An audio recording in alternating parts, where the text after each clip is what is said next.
Hello, everyone. Tonight, we will be sitting in a room that doesn't feel like ours anymore.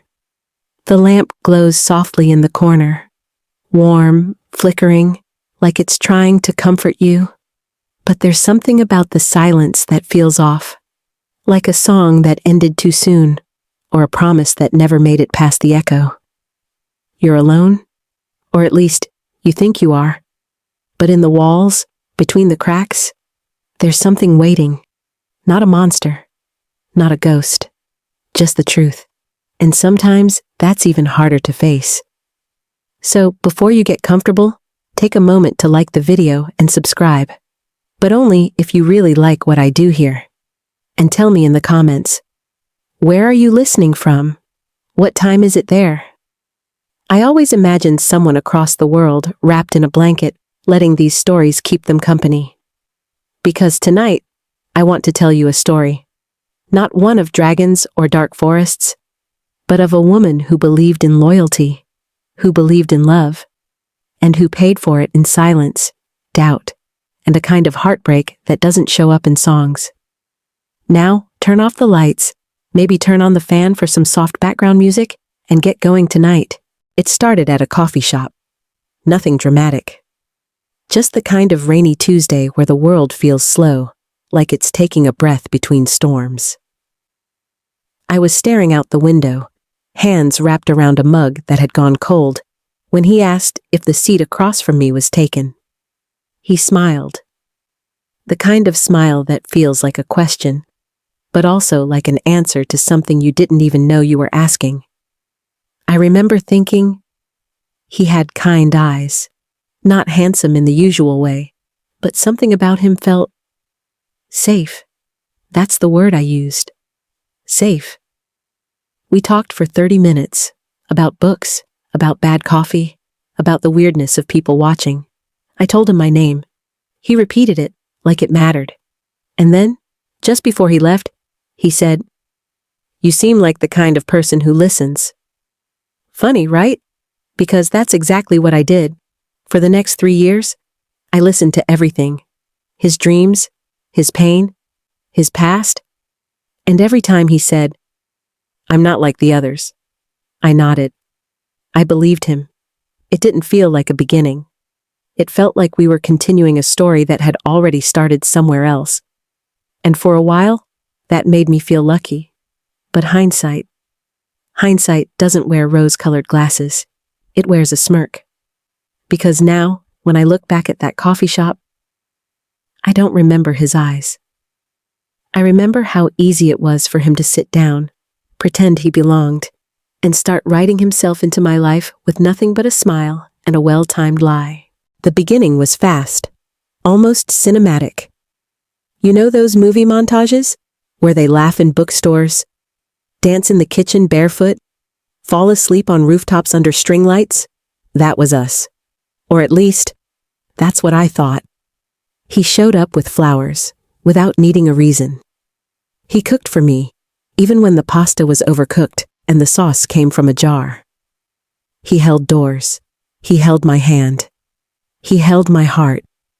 Gently, at first. We planned weekend trips, talked about moving in together, named the dog we hadn't even adopted yet.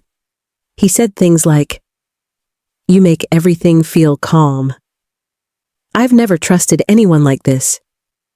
"You're the only person who really sees me." And I soaked it up. I drank every word like water in a drought, because I wanted it to be real, because he made it easy to believe. And when he started leaving toothbrushes at my place, extra socks, a shirt just in case, I didn't blink. It felt natural, like a tide pulling gently in, like we were building something on steady ground. Looking back, I wish I had noticed how fast the current was moving, how quickly I stopped checking where the shore was. Because when someone moves that fast, when they rush to wrap you in comfort and promises, it isn't always love. Sometimes it's camouflage. Sometimes it's the first part of the trick. But back then, I didn't know that. I thought I had found someone who wanted to grow roots with me. I thought this was it. And in many ways, it was. Just not in the way I imagined. The first red flag? It was small. So small, you almost feel guilty for noticing. We were supposed to meet for dinner, just the two of us. But he showed up late. 27 minutes, to be exact, with no text, no call, just a shrug and a kiss on the forehead. Got caught up at work. I smiled, said it was fine, even though my food was cold, even though the waiter had already asked 3 times if I was waiting for someone. He told a joke. I laughed. And just like that, the moment passed. But it stuck with me. Because later that night, I saw his phone light up. A message preview. Just a name. Tasha. No words. Just the name. I asked, casually, "Who's Tasha?" And he blinked. Just for a second too long. Then answered, "Oh, just someone from work. She's always asking about shifts." The explanation made sense. Too much sense. Rehearsed, like a script. But I didn't press, because I didn't want to be that person. The jealous one. The paranoid one. The one who doesn't trust. So I let it go. That was the red flag. Not the message. Not the name. The red flag was how quickly I chose silence over discomfort. How fast I swallowed doubt so I wouldn't ruin a good night. Because I wanted to believe that love meant trust. That trust meant not asking too many questions. But here's what I know now. When someone makes you feel like you're overreacting for simply noticing something, they're not building trust. They're training you. Training you to look away, to doubt yourself, to let small cracks grow wide enough for secrets to slip through. And that night, a single name on a screen was the first crack in what I thought was solid stone. I didn't know it yet, but the whole foundation was already crumbling. When I moved in, everything changed. Not in a dramatic, cinematic way. No slammed doors, no raised voices. Just, the air shifted. Subtle at first. He stopped saying good morning, stopped kissing me on the cheek before leaving for work. Started closing his laptop every time I walked into the room. He said it was because of confidential client work. I didn't push. He began correcting me, in small public ways. The way I pronounced certain words, how I folded laundry, what I ordered at restaurants. "You always get the same thing. You should try being more adventurous. That's not how my mom used to do it." And it hurt. But I laughed, tried to play it off. Because who wants to be fragile? Who wants to admit that love is starting to feel like walking on eggshells? We used to have long conversations in bed. But now, he slept facing the wall. And when I asked if something was wrong, he would sigh. "Not everything is about you." I wish I could tell you I packed my bags then and there. I wish I could say I stood up for myself. But the truth? I stayed. Because love doesn't fade like a light switch. It dims, slowly. So slowly, you don't notice until you're sitting in the dark. I kept telling myself it was just a rough patch, that we were adjusting, that living together was stressful, that he was tired. But deep down, I knew. Not because of one big fight, but because the little things stopped adding up. There was no joy in the mornings, no softness at night, just silence, and me, trying to pretend that silence meant peace.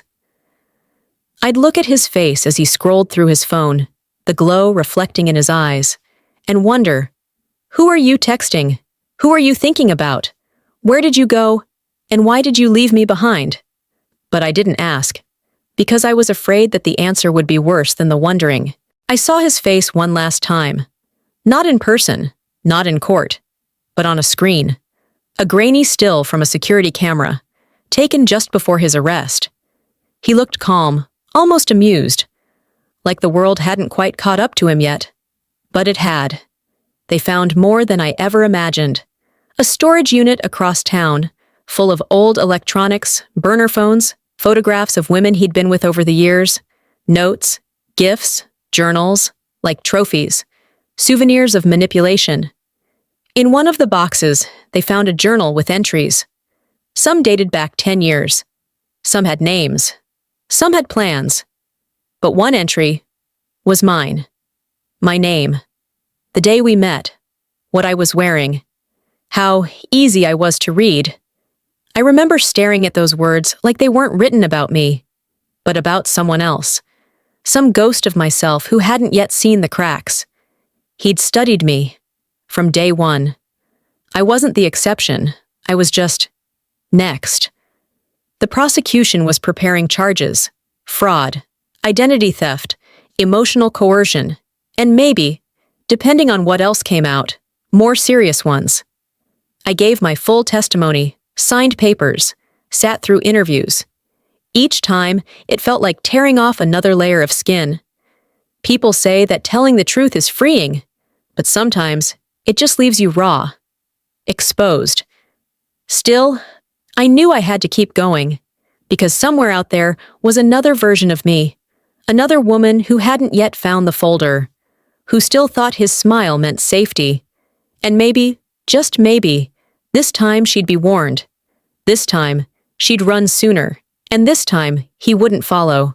It happened on a Tuesday, just like the day we met. He had left his phone on the kitchen counter, face down, screen dark. That alone was strange.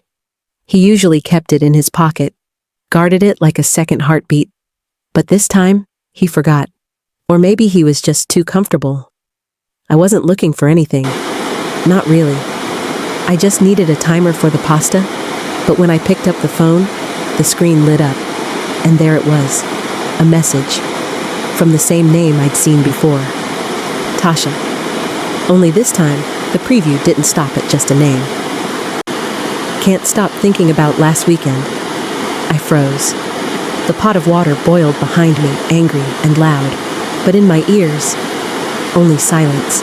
No assumptions, no excuses, just that sentence, and a truth I could no longer ignore.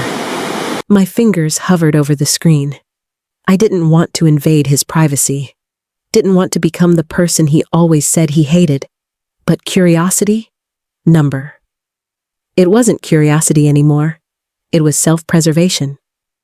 I opened the thread, and what I found was not one message, not two, but hundreds, weeks of them, maybe more. Photos, plans, nicknames. He told her he loved her, called her his escape, said I was just someone he couldn't let go of yet. She makes life easy. You make life worth living. I couldn't breathe. Not because of the words, but because of how calmly he wrote them. Like it was normal. Like it wasn't betrayal. Just a scheduling issue. The front door opened, his keys jingled in the lock. And I stood there, still holding the phone, hands shaking. For a moment, I didn't know if I would scream, or drop the phone, or pretend I hadn't seen anything at all. Because betrayal doesn't always hit like thunder. Sometimes, it creeps in with the sound of keys at the door, and a man humming the tune of a life you thought was yours. I confronted him that night. Not with fire, not with rage, just with the quiet weight of knowing. I waited until after dinner, until he was full, relaxed, half watching something on TV he didn't care about. I walked over, phone in hand, and said his name. Softly. He looked up, casual, unsuspecting, until he saw what I was holding. His face didn't change much, just a flicker, like a light bulb about to die. I asked, "Who is she?" A pause, longer than it should have been. And then came the tilt of the head, the small scoff, the dismissive smile. "Are you really going through my messages now?" That was his first response. Not guilt, not explanation, just deflection. He took the phone from my hand, scrolled casually, as if he had the right to be annoyed. "You took this out of context. It's not what it looks like. You're being paranoid again." Again, that word stung, because it wasn't the first time he'd made me question my own reality. Wasn't the first time he painted me as unstable when all I'd done was notice? I sat down, not because I was tired, but because my knees couldn't hold the weight of everything I now knew. He paced, spoke with his hands, said things like, "You don't give me what I need. You've changed since we moved in." She listens to me. That last one broke me, because once upon a time, I was the one who listened, who remembered his coffee order, his childhood fears, his dreams that felt too big to say out loud. Now, I was just the background noise to his double life. I didn't cry. Not then. Because in that moment, his betrayal wasn't the worst part. It was the performance. The way he made me the villain in a story he had been writing behind my back. And for the first time, I saw him clearly. Not as the man I loved, but as the man who had mastered the art of making pain look like my fault. I didn't sleep that night. Not even for a second. He fell asleep on the couch, mumbling something about needing space, as if betrayal was something he had to recover from. And me? I sat in the dark, his phone still in my hands, screen glowing like a portal into the life I wasn't part of. I read every message, every lie dressed as longing, every plan whispered through emojis and half-truths. And then, I saw a picture, not just of her, but of them, together, in a city I'd never been to. On a weekend, he said he was visiting his brother, her arm around him, her smile wide, and worst of all, his face, happy, not forced, not tired, not pretending, happy. I clicked on her profile, private, but the bio? It said, wife, mom, lover of quiet mornings and big dreams. Wife. My heart stuttered. I blinked, read it again. Tried to convince myself that wife didn't mean his wife. I checked the photos again, zoomed in, looked for a ring, for a last name, anything. And that's when I saw it. A comment from him. Posted weeks ago, under one of her sunset photos. Coming home to you is the only peace I've ever known. Home. Not just a fling, not a secret text thread. This was something else, something worse. I reached out to her. I don't know what possessed me. Maybe it was rage. Maybe it was the desperate need to know I wasn't crazy. I didn't accuse her. I didn't scream. I just wrote, "Hey, I think we need to talk about the man we both love." And I waited. For 5 hours, she replied. And what she said? It changed everything. Not only did she know about me, she thought I was the secret. She had been told I was his ex, still obsessed, still texting, still hanging on. She believed we were over. That he was just helping me transition, like I was some charity case, like I hadn't built a life with him, like I didn't know the way he took his coffee, or the sound he made in his sleep when his dreams got heavy. We exchanged screenshots, and with each one, the truth grew colder. Because it wasn't just her. There were others. But she had the house. She had the ring. She had the baby. And I had the leftovers of a man who never truly belonged to anyone. Just drifted from heart to heart, taking pieces and leaving holes. 2 lives. 1 lie. That's what it was. Because as the other woman and I pieced it together, we realized we weren't rivals. We were co-stars, unknowingly acting in the same play, reading different scripts, with him as the only director. The timelines overlapped perfectly. The weekends he told her he was working late, that's when he was with me. The holidays he said he couldn't travel, that's when he was decorating my apartment tree. He'd split himself into 2 men, the devoted husband and the perfect boyfriend, and neither of us saw the cracks. Because he didn't just lie, he curated. For her, he was stability. Dinners at home, shared grocery lists, family photos by the fireplace. For me, he was freedom. Spontaneous road trips, midnight walks, jokes whispered in the dark. He knew exactly what to give each of us and exactly what to hide. And for a while, I almost admired the skill, the precision, until I realized what it really meant. It meant every word, every I love you, every you're my everything, was just inventory. Just part of his rotating stock of affection. And it wasn't just emotional. We compared receipts, literal ones. He'd bought the same necklace twice, once for her birthday, once for my promotion celebration. He even reused the same hotel, booking the same room, requesting the same wine. It was a system. And I remember sitting on my bed, looking at the list of overlaps, and feeling nothing. Not rage, not grief, just the numbness that comes when the world you've been living in suddenly gets exposed as a set.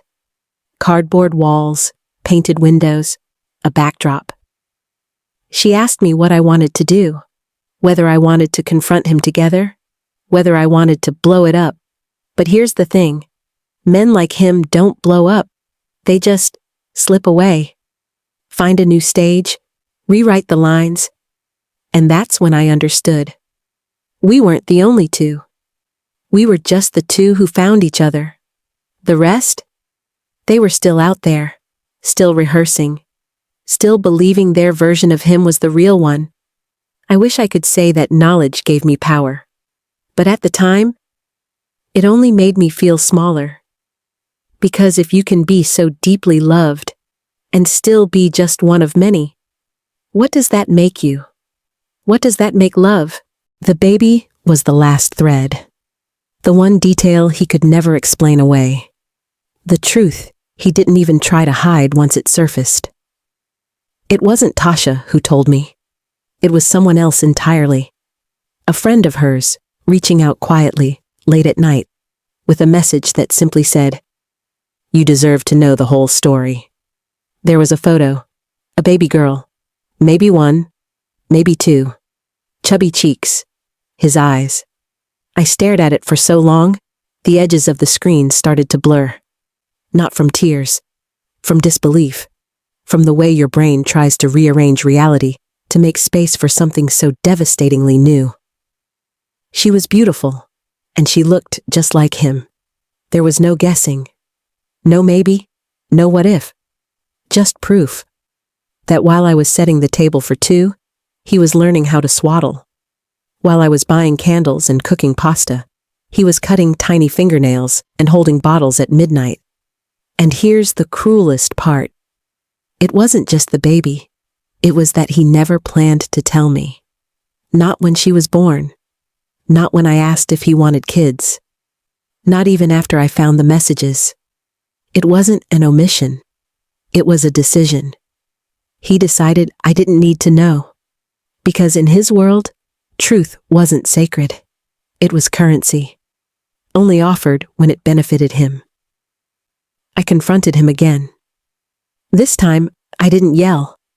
I just asked, "How long were you going to keep her a secret?"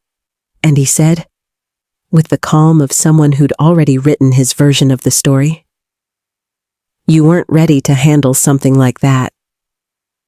Handle. Like she was a mess. Like I was fragile.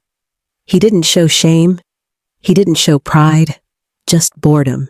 As if the lie had grown old, and now it was time to move on to a new one. I didn't say much after that. Didn't scream. Didn't cry. I just looked at him. Really looked at him. And saw, for the first time, the emptiness behind his charm. A man who built his life on detachment, on manipulation, on keeping people orbiting around him like stars, too stunned to notice he wasn't the sun. I walked away that night, but a part of me stayed behind, sitting at that kitchen table with a phone full of lies and a heart too full of love for someone who never knew what to do with it. I thought leaving would be the end. But it wasn't, because betrayal doesn't stop just because you do. It echoes. It finds its way into your quiet moments. It sits beside you at red lights, follows you into the grocery store, whispers at 2 a.m. when your body is tired, but your mind is wide awake. I moved out, packed my things in silence, didn't leave a note, didn't slam a door. I just disappeared. And still, he found ways to creep back in. Text messages, emails, voice notes that started with, "I know I hurt you," and ended with, "But can we just talk?" He posted pictures meant to make me feel like I was missing out, smiling with new people, tagging old places we once loved, even quoting songs he used to sing to me. It was all so calculated, like he couldn't accept that I'd left the script.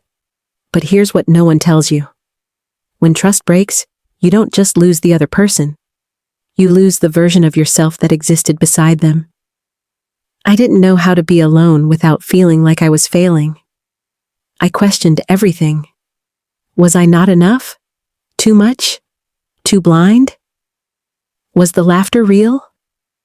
Were the late-night talks just distractions to keep me from seeing the exits? I stopped trusting my memory, stopped trusting my instincts, stopped trusting people who said, "You'll find someone better." Because I didn't want someone better. I wanted to go back. Not to him, but to the moment before. Before the message. Before the phone. Before the realization that love can wear a mask and call itself loyalty. I kept busy, work, friends, books, anything to keep my mind from rewinding. But grief, it doesn't follow schedules. It shows up uninvited. In the middle of good days. In the back of Uber rides. In the smell of a jacket you forgot you still had. And healing? It isn't a straight line. It's a spiral. Some days, you feel strong. Others, you're crying in the cereal aisle because someone's cologne smells like his. But slowly, so slowly I didn't notice, I began to breathe again. Not just inhale and exhale, but truly breathe, like my lungs remembered what it felt like to belong to me. And that was the start of coming home to myself. He came back. Of course he did. They always come back when they realize the silence isn't temporary, when they see you've stopped orbiting around them, when your world no longer tilts in their direction. He showed up at my door 3 months after I left, holding flowers. Not roses, daisies, the kind he knew I liked, the kind I once said reminded me of home. His eyes were tired, his shirt was wrinkled, but the script, still flawless. I messed up. I lost myself. "You're the only one who ever really saw me." He cried. Real tears. Or at least, they looked real. He told me he ended it. With her. With everyone. Said he was in therapy. Said he was healing. Said he wanted to build something honest. For a second, just a second, a part of me wanted to believe him. Not because I trusted him, but because I missed the version of myself who could. He asked to come in. I said no. He said he'd wait. He did. For an hour. Maybe 2. Then he left. But before he did, he said one last thing. His voice soft, almost rehearsed. "You're the only person who ever made me feel safe." And it hit me. How often he had used that word. Safe. He said it the day we met. Said it when he wanted me close. Said it again when he wanted me back. But I wasn't his safe place. I was his shelter, his mask, his mirror. A place where he could be whoever he needed to be, as long as I stayed quiet, as long as I stayed small. I closed the door, locked it, not out of fear, but out of clarity. Because the man standing outside was not a changed man. He was a desperate one. Desperate to regain control of a story he no longer owned. And me? I wasn't a character anymore. I was the author now. And I had finally stopped writing him in. My revenge wasn't loud. It didn't involve shouting in public, smashing his things, or posting long dramatic essays online. It was quiet, still, deliberate. Because real revenge isn't about hurting them. It's about removing yourself from the story they depend on. I didn't block him. Didn't erase our photos. Didn't even unfollow him. I let him see. See that I was living.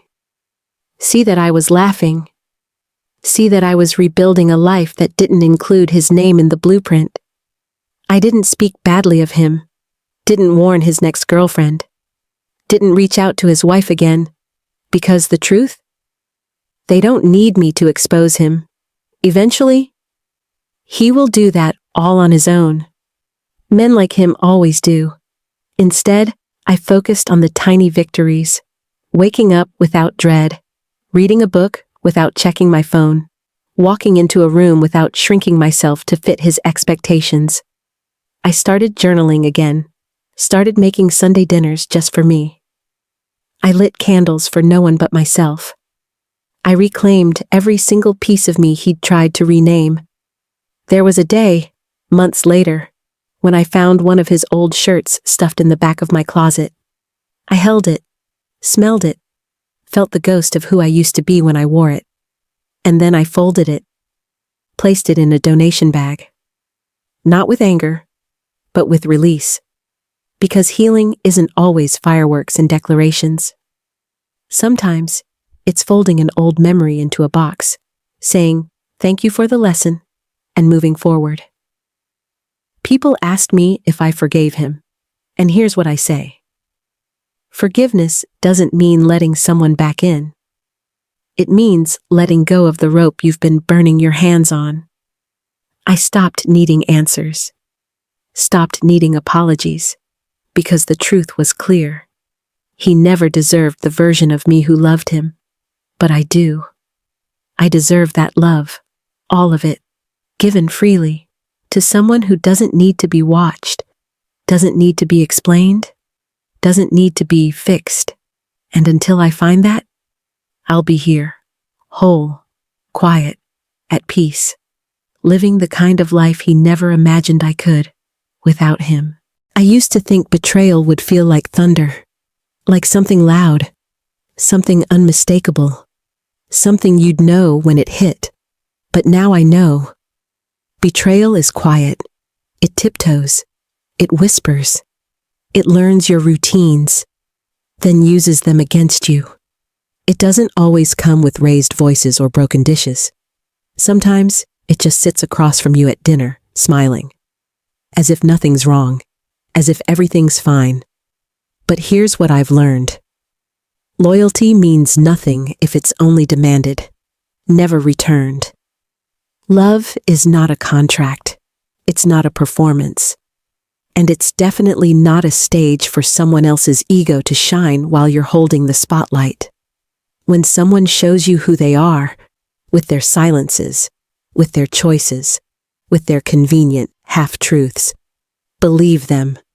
The hardest part wasn't letting go of him. It was forgiving myself for staying as long as I did, for silencing my gut, for calling red flags passion, for giving the benefit of the doubt to someone who had already counted on that. But this story, it isn't really about him. It's about how I survived him, how I left, how I healed, how I learned to sit alone in silence without mistaking it for emptiness. Because now, silence means peace. Now, I fall asleep with my phone face up, my heart unguarded, my world, finally mine again. And I don't need anyone to promise me loyalty anymore. I give that promise to myself, to never settle for half love, to never trade truth for comfort, to never again fold myself smaller, just to be loved louder. So if you've ever felt that kind of betrayal, if you've ever questioned your worth because of someone else's cowardice, please know this. You are not hard to love. You are just standing in front of someone incapable of holding anything real. And the day you walk away, the day you stop explaining, stop hoping, stop waiting, that's the day you begin again. Whole, wiser, and still soft. Because the lesson isn't to harden, it's to heal without closing. Thank you for staying with me tonight, for sitting through this story with an open heart. If it meant something to you, if it reminded you of someone or of yourself, please leave a comment, and subscribe. But only if it truly feels right. And maybe share this with someone who needs to hear that they're not alone. Because sometimes, just hearing someone else say, "I survived that too," can be the start of everything new. End of script. Good night.